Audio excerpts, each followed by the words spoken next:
Shalom, shalom les aigles de la parole. Shalom bien-aimés. Bien-aimés dans le Seigneur, que Dieu vous bénisse. Merci beaucoup de ce que vous êtes nombreux à suivre. Votre frère, parlant des Écritures, parlant de la parole révélée de ce temps de la fin. Les aigles de Dieu, nous allons voler encore ce soir. Les aigles de Dieu, je vous demande de vous tenir prêts parce que nous marcherons ce soir, nous volerons ce soir dans les airs comme des vrais aigles. De la même manière que notre Père Jéhovah est venu nous visiter pour nous amener à monter dans les niveaux de la parole, alors, scrutant les Écritures ce soir, nous allons monter dans la révélation. Nous prenons notre Écriture dans Luc 17. Nous lisons. Ici, dans Luc 17, versets 26 à 28, c'est le Seigneur Jésus-Christ qui est en train de parler. C'est le Seigneur Jésus-Christ qui fait la promesse de ce qui va arriver au temps de la fin dans l'avenir. Donc, après son départ, après son ministère, après son temps, ici Jésus projette quelque chose qui devait venir au futur. Et ce futur-là, c'est le temps où nous sommes, qu'on appelle le temps de la fin. Nous lisons la parole. Donc, Luc 17, verset 26. Ce qui est arrivé à l'époque de Noé arrivera de même au jour du Fils de l'homme. Les hommes mangeaient, buvaient, se mariaient et mariaient.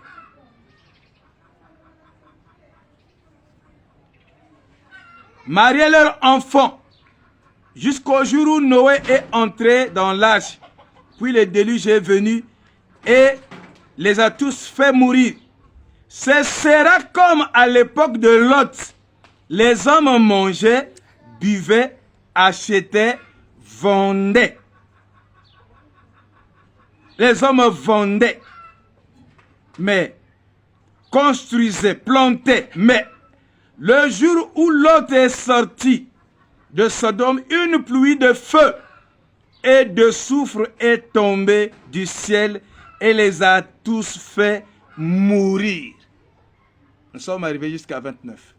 Alors, cette promesse est beaucoup capitale. C'est une écriture capitale. Moi, j'appelle cette écriture le carrefour.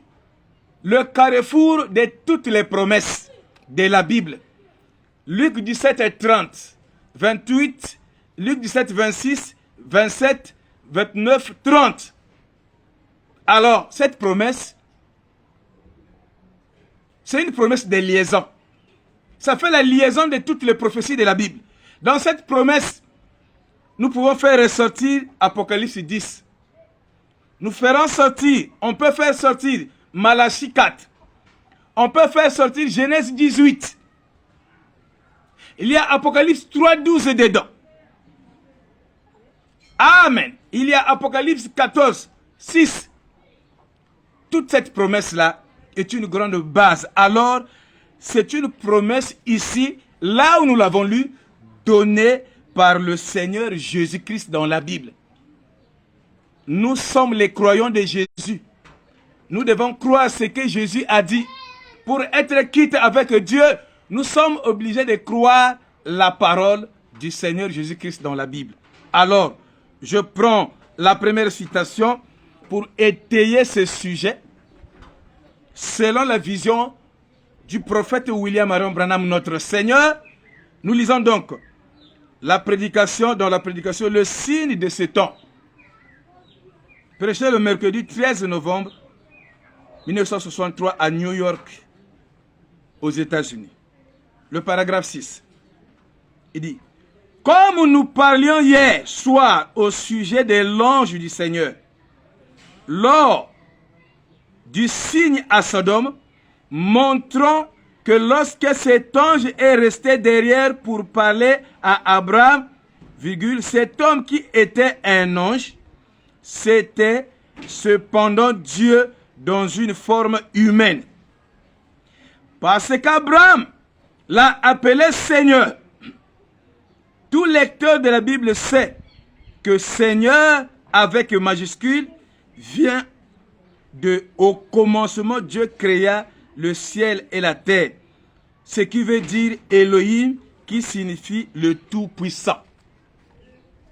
Donc, Abraham parlait de cette histoire de Luc 17, 28, 29 à 30. C'est comme lorsque hier, Frère Branham dit, quand je parlais de ça, il y a un monsieur, un croyant, véritable croyant de la Bible qu'on appelle Abraham, qui avait reçu un ange de Dieu. Mais cet ange était un homme. L'ange cause avec Abraham au sujet de ses problèmes et l'ange lui dit le secret de sa projection. Parce que cet ange-là, en fait, était le Seigneur. William Marion Branham dit, Seigneur ici signifie ce qu'on a dit au commencement, Elohim, Seigneur, créa la terre. Donc le Seigneur du commencement, Elohim, c'est celui-là qui est devant Abraham. Dans Genèse 18, il dit, William Marion Branham ici, dans la prédication, le signe de ce ton, au paragraphe 6. Donc, Abraham l'a appelé Seigneur. Point. Tout lecteur de la Bible sait que Seigneur, avec majuscule, vient de, entre guillemets, au commencement, Dieu créa le ciel et la terre, ce qui veut dire Elohim, qui signifie le tout suffisant.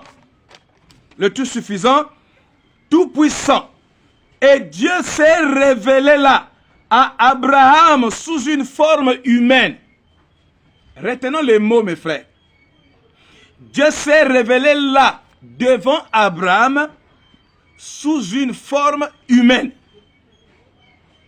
Il dit, juste un voyageur couvert de poussière, telle est l'apparence qu'il avait. Il n'avait jamais dit d'où il venait. Mais remarquez que quand il parlait à Abraham, il disait, je ferai ceci. Point. Je t'ai promis ceci. Voyez-vous, il l'a appelé par son propre nom de père. Abraham, qui venait d'être changé d'Abram quelques jours avant. Et à ce moment, il est Abraham. Point. Et Sarai, il l'a appelé Sarah, une princesse. Amen. Nous sommes là donc à Mamré. C'est dans Genèse 18. Il y a Abraham qui était Abram avant. Dieu change son nom. Lui ajoute une lettre H. Il devient Abraham qui signifie le père des nations. Et Sarai, sa femme, devient Sarah. On enlève le I. Elle devient la princesse. Donc nous avons ici le prince, le roi de la terre et sa princesse, la reine Sarah. Amen. Voilà la configuration de Genèse 18 où Jésus dit que cette chose doit revenir au temps de la fin. Nous continuons le signe de ce temps. Paragraphe 7. Il dit ceci. Et alors, Dieu disparut de devant Abraham et descendit à Sodome, et c'était là leur dernier signe. Le feu tomba du ciel et détruisit entièrement Sodome et Gomorrhe, ainsi que les villes avoisinantes, préfigurant ce qui arrivera au monde des gentils. Point. Cela préfigurait, cela montrait d'avance ce qui devait arriver au monde des gentils aujourd'hui. Frère Branham dit, il sera détruit. Il sera détruit par le feu. Dieu a promis cela, qui ne détruira plus jamais le monde par l'eau. Et nous donnons un signe, en nous donnant un signe. Dieu ne fait rien sans un signe. Et il nous a donné le signe de l'arc-en-ciel comme une alliance. Il ne détruira plus le monde par l'eau. Et maintenant, cette fois-ci, c'est plutôt le feu. Une fournaise ardente. Paragraphe 8. Et quand Jésus s'est référé aux époques, il a dit, ce qui arriva du temps de Noé, pendant la construction de l'arche, virgule, dans laquelle 8 âmes seulement furent sauvées par l'eau, arrivera de même à l'avènement du Fils de l'homme. Point, on ferme les guillemets. Donc ce qui arriva au temps de Noé, pendant que les gens se moquaient du grand prophète de Dieu, quand il construisait l'arche et que 8 personnes étaient sauvées, cette chose arrivera encore au temps où le Fils de l'homme sera sur la terre. Le Fils de l'homme ici signifie simplement Dieu dans un prophète. Dieu jouant le rôle de prophète sur la terre. Amen, amen. Nous voyons donc que c'est une écriture très importante, très très capitale. Cette écriture est tellement capitale que nous ne pouvons pas nous en passer. On ne peut pas passer de côté. Et tous les indicateurs montrent que aujourd'hui, nous sommes au temps de Sodome. Nous sommes au temps comme de Sodome et Gomorrhe. Les esprits impurs qui régnaient là-bas à Sodome, les esprits impurs qui régnaient là-bas sont revenus aujourd'hui en notre temps. Alors, nous avons presque la même configuration prophétique comme au temps de Genèse 18. Donc, Jésus parle d'abord de Noé, un temps de destruction, où Dieu sauve 8 personnes. Ce temps existe, on parle de ce temps dans Genèse 6.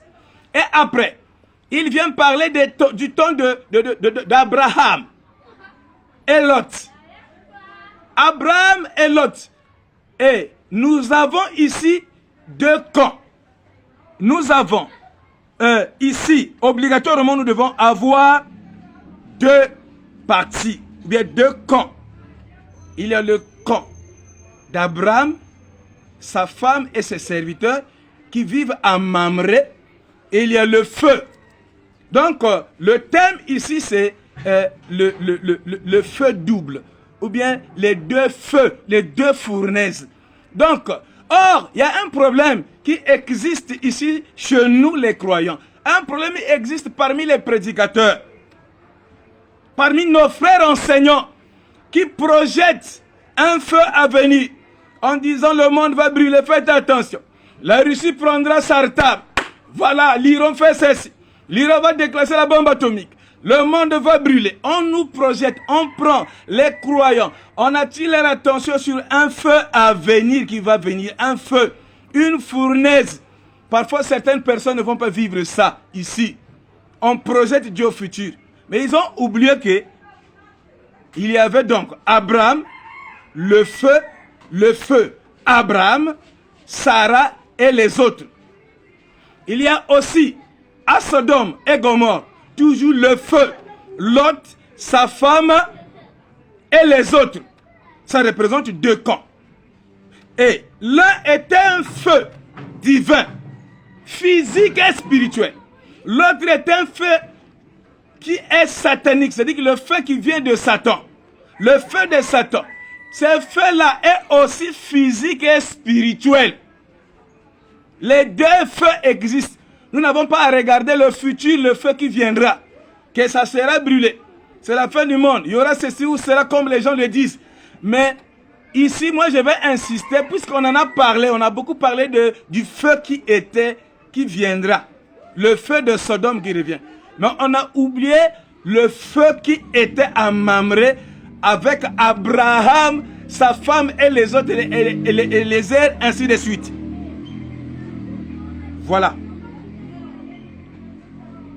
Ce que je fais ici, c'est juste insister sur le fait que cette image de Sodome et Gomorrhe ne doit pas être fixée simplement de l'autre côté. Mais nous devons savoir qu'il y a une grande partie des enfants d'Abraham, la grande promesse de Dieu. Parce qu'Abraham, il a une semence qui vient après lui. Donc ce qu'Abraham a vécu, sa semence aussi vient derrière lui, vit la même chose. Cette promesse, vous voyez une promesse à Abraham, ça ricoche sur Moïse. La promesse de Moïse, l'Éternel votre Dieu vous citera un prophète comme moi. Ça ricoche sur Jésus. Cette même promesse peut ricocher et doit obligatoirement le faire sur nous. C'est là où il est dit, il est le même hier, aujourd'hui et éternellement. S'il vous parle aujourd'hui, n'endurcissez pas votre cœur.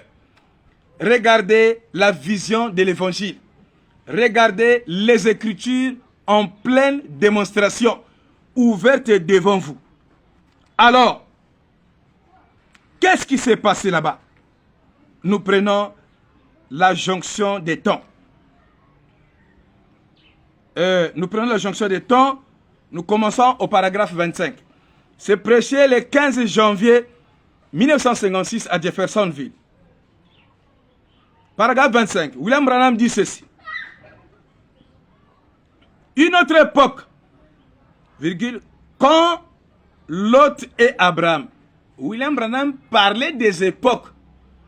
Et ici, nous prenons seulement l'époque de Lot et Abraham. Donc vous voyez ici, il confirme. Une autre époque, quand Lot et Abraham, 3 points de suspension, étant donné qu'Abraham devait être le maître de la terre. Vous voyez les positions, frères. Étant donné qu'Abraham devait être le maître de la terre, virgule, sa postérité devait se répandre partout sur la terre.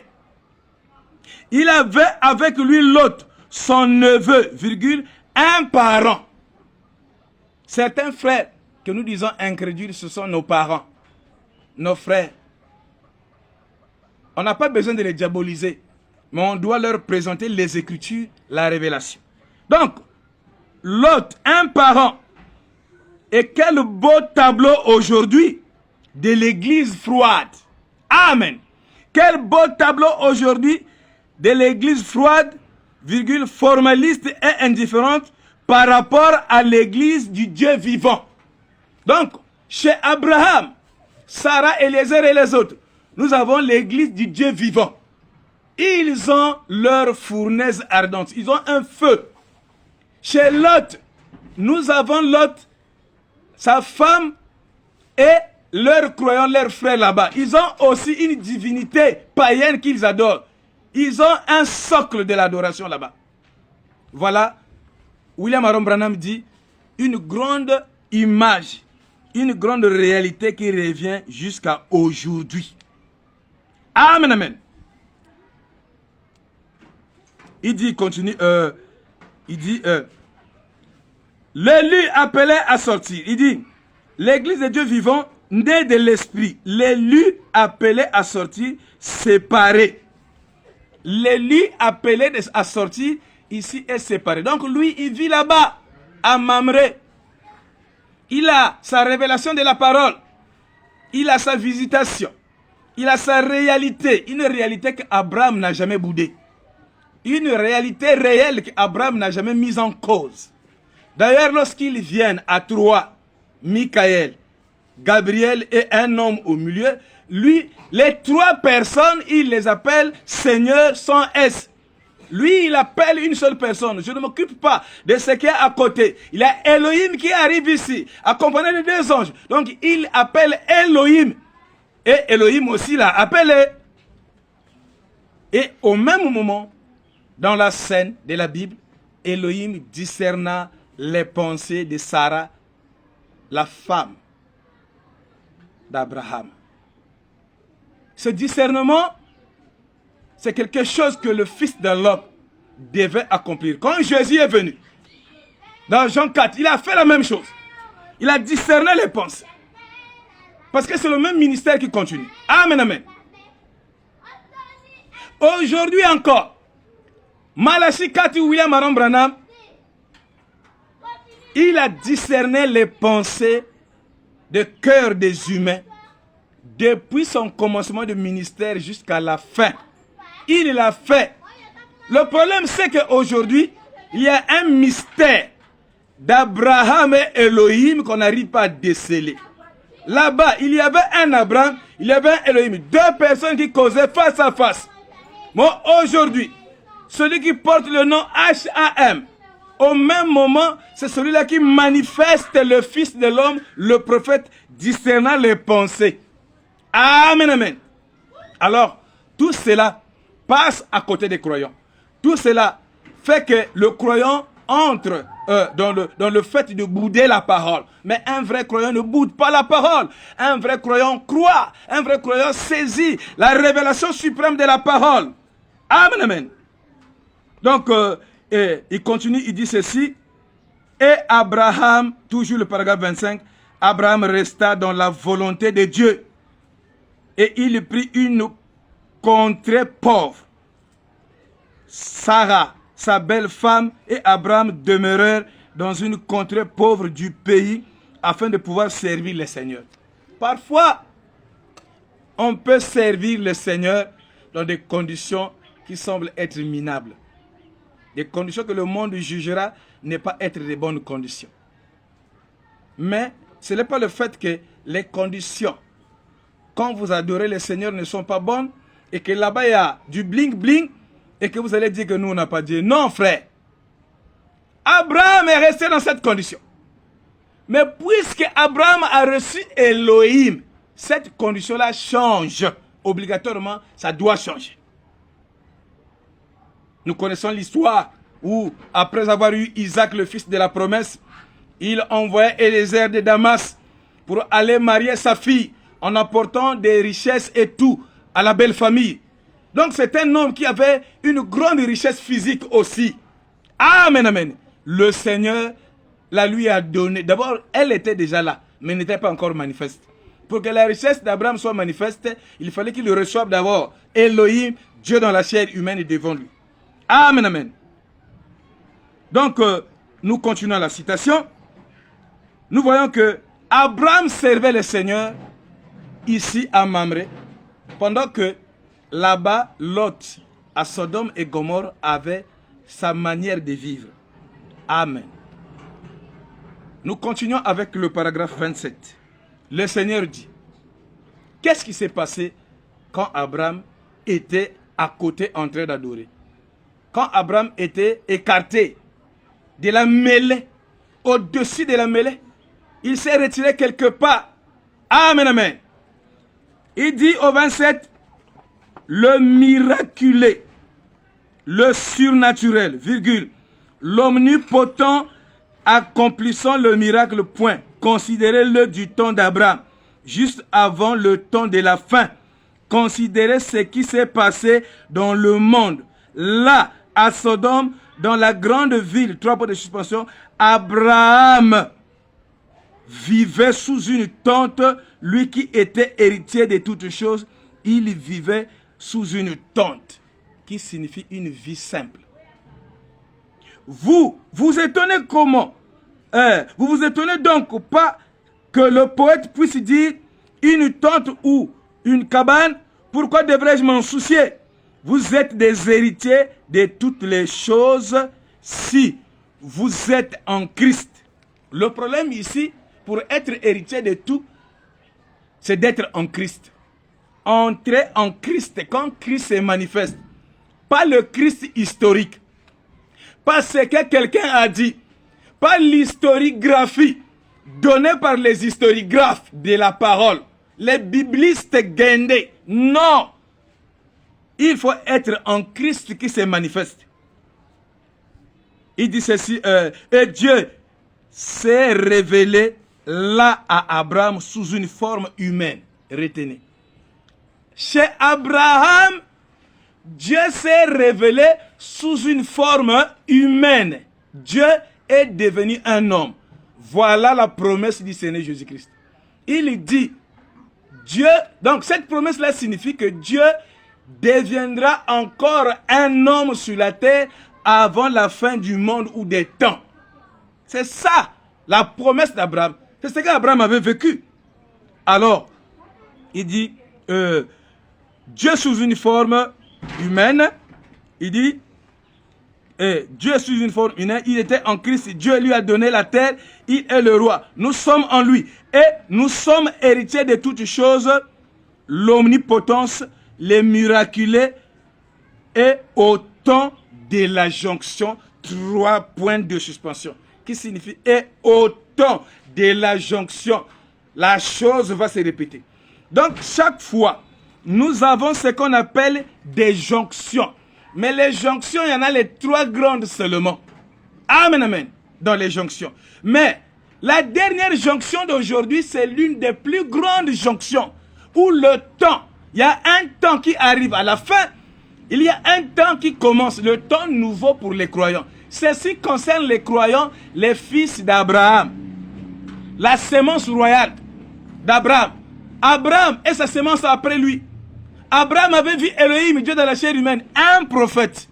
Obligatoirement, Jésus dit, la chose va se répéter. Nous devons voir la même chose aujourd'hui.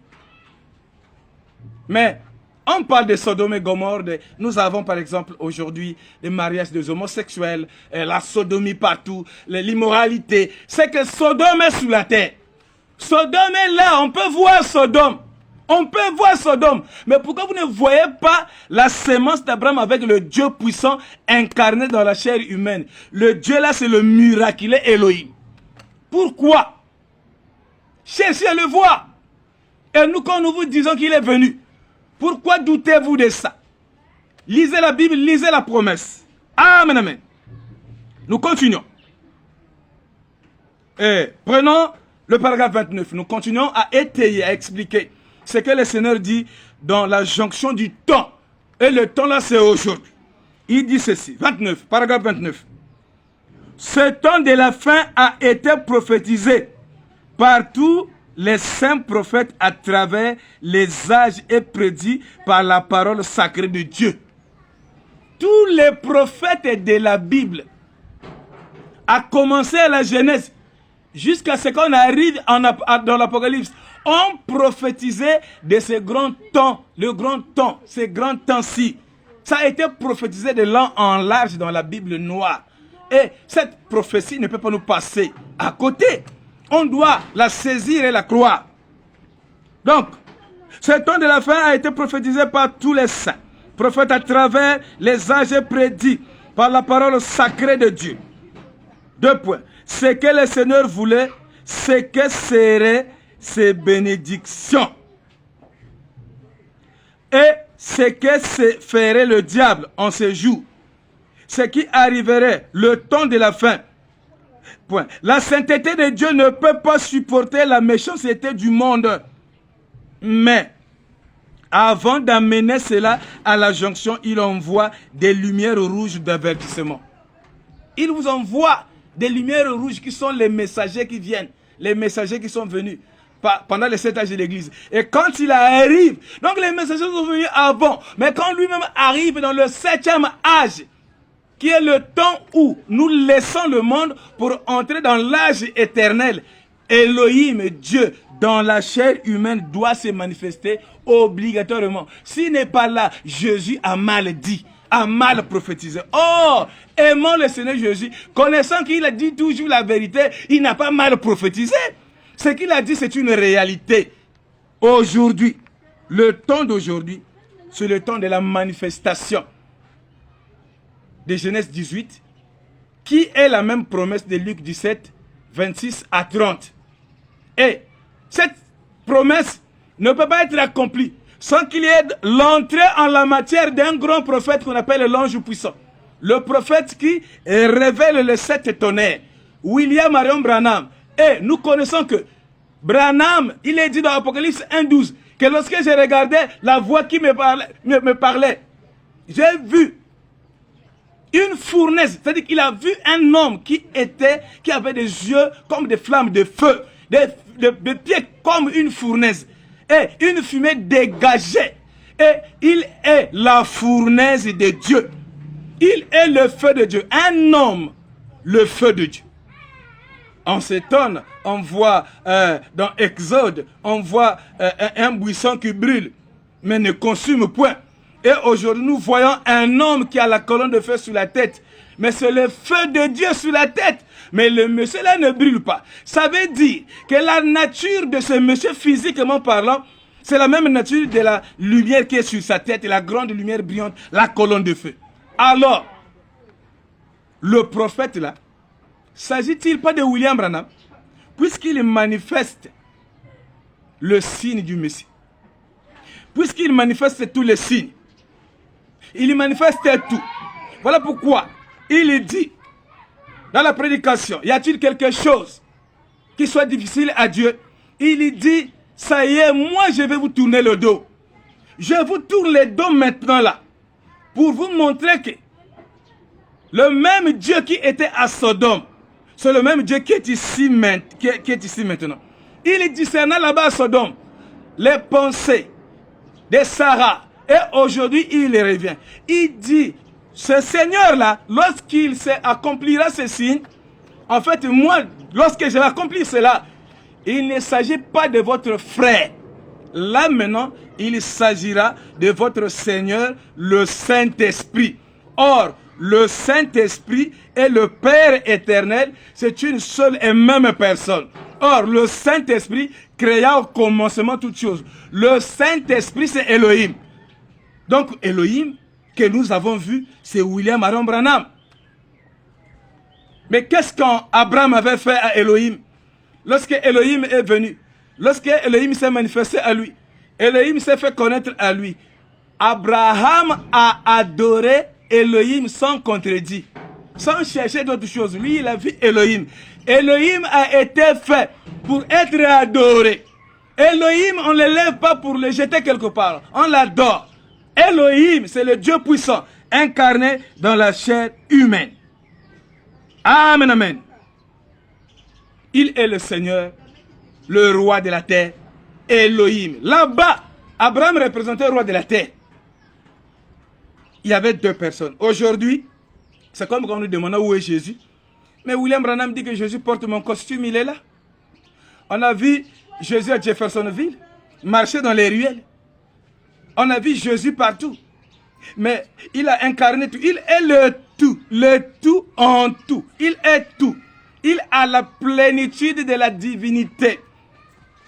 La plénitude de la divinité, dans question-réponse, on dit, c'est lorsque la personne il a la colonne de feu sur sa tête. La colonne de feu sur la tête de William Branham fait de lui un prophète dans lequel il y avait la plénitude de la divinité, corporellement. Alors, ce temps, c'est ce temps. Le temps où Jésus avait promis, c'est ce temps-ci. C'est le temps dans lequel nous sommes, mes frères. C'est le temps de William Aaron Branham. Il vient, Elohim. Là-bas, ils étaient deux. Aujourd'hui, il vient. Il s'incarne dans son église, bien préparée. Une église, un corps qui correspond dans les moindres détails à tout ce que lui va faire sur la terre. Voilà pourquoi le jour de sa naissance, William Branham, quand il est né, quelques minutes après, la colonne de feu, qui est le signe de la plénitude de la divinité, est venue pour couronner le temple. Amen, amen. Et lorsqu'il grandissait, cette colonne de feu était là. On nous dit, 1947, un tel est venu. Non! William Branham, depuis le ventre de sa mère, vision sur vision. À 3 ans, vision. À 7 ans, vision. 1933, à la rivière, l'ange vient. Manifestation sur manifestation. Comme je l'avais dit la fois passée, mais puisque la science n'est pas encore développée pour faire des enregistrements, il faudrait attendre la fin de la Deuxième Guerre mondiale. Lorsque la science se développe, on a maintenant la capacité de faire les bandes. Mais c'est un témoignage que le Seigneur Branham donne dans ses brochures. Ce sont les témoignages des années, des premières années, pendant même qu'il n'était pas marié. Vous voyez, frères et sœurs, le temps est revenu. Le temps. Nous finissons par quelque chose ici. On prend le paragraphe 31 de la prédication. La jonction du temps. Voilà Noé en son temps. Voici Israël en son temps.